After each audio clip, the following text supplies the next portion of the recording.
Hello बच्चों, हम लोगों ने अभी ये आपने देखा होगा इसमें रील में हम लोगों ने एक फोटोग्राफ डाला हुआ है जिसमें हम लोगों ने वायुमंडल की संरचना का वर्णन किया है। तो उसमें आप नोटिस करेंगे कि हमारा वायुमंडल जो है उसको हम लोगों ने 5 परतों में विभाजित किया है। और पृथ्वी की जो पहली परत जो है वो पृथ्वी की बिल्कुल जो हमारा सरफेस है वहाँ से वो स्टार्ट होती है, जिसको हम लोग क्षोभमंडल कहते हैं। उसके बाद में आता है समताप मंडल, फिर आता है मध्यमंडल, फिर आता है बाह्य वायुमंडल और उसके बाद में बहिर्मंडल कहलाता है। ऐसे हम लोग 5 भागों में विभाजित इसको करते हैं। अब क्षोभमंडल क्या है तो इसके बारे में हम जानेंगे कि यह परत वायुमंडल का सबसे महत्वपूर्ण परत है और इसकी औसत ऊंचाई 13 किलोमीटर तक होती है। हम इसी वायुमंडल में मौजूद वायु से सांस लेते हैं और मौसम की लगभग सभी घटनाएं जैसे कि वर्षा, कोहरा, ओलावर्षण इसी परत के अंदर होता है।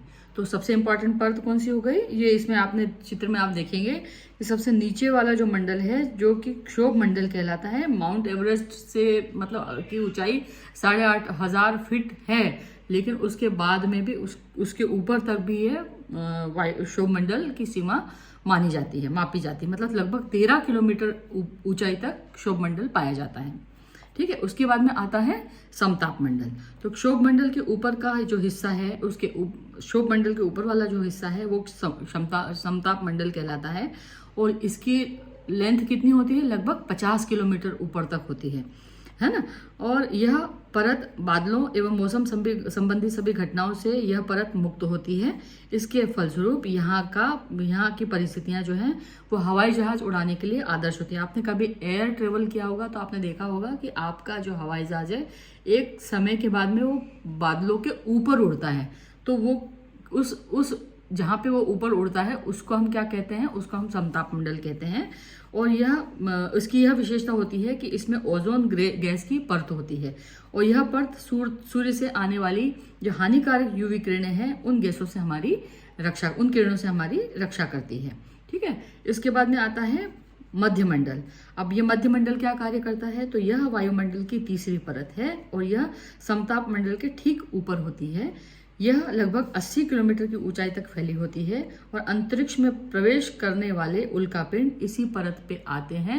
और आपने देखा होगा कि उल्का गिरी और कुछ समय के बाद में हमको दिखना वो बंद हो जाती है। तो वो क्या होता है, वो इसी परत में आती है, हमको दिखती है और वो वहीं पर जल करके वो नष्ट हो जाती है। तो इस परत में आने से वो उल्कापिंड जो है जल के नष्ट हो जाते हैं।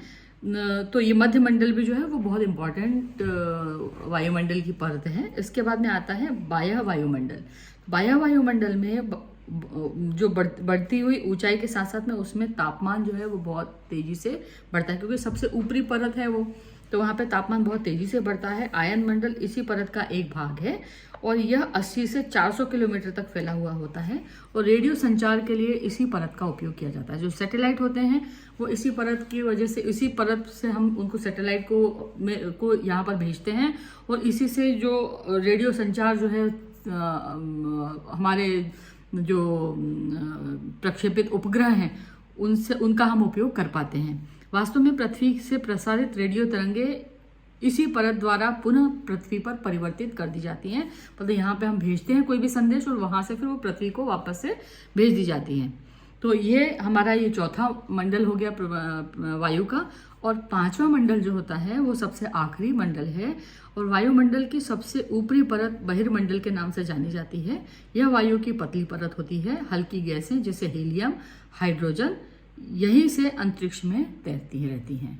ठीक है, तो वायुमंडल की संरचना के बारे में हम लोगों ने आज आपसे विस्तृत में आपको जानकारी दी कि, और साथ साथ में मैंने एक चित्र भी डाला है इसमें, वो आप फोटो देख करके उससे भी उसको समझ सकते हैं। मैंने मेंशन भी किया उसमें कि वायुमंडल की परतें, तो उसमें आप समझेंगे, उसमें आपको दिखेगा कि माउंट एवरेस्ट दिखेगा उसमें सबसे निचली क्षोभ मंडल में, फिर आपको दिखेगा हवाई जहाज है, फिर आपको ऊपर जो जहाँ पे बादल और उल्कापिंड वगैरह आते हैं वो आपको दिखेंगे और सबसे ऊपरी जो मंडल है उसमें सैटेलाइट और दूसरी जो प्रक्रियाएं होती हैं हमारे उपग्रहों की वो सारी उसमें मेंशन की गई हैं।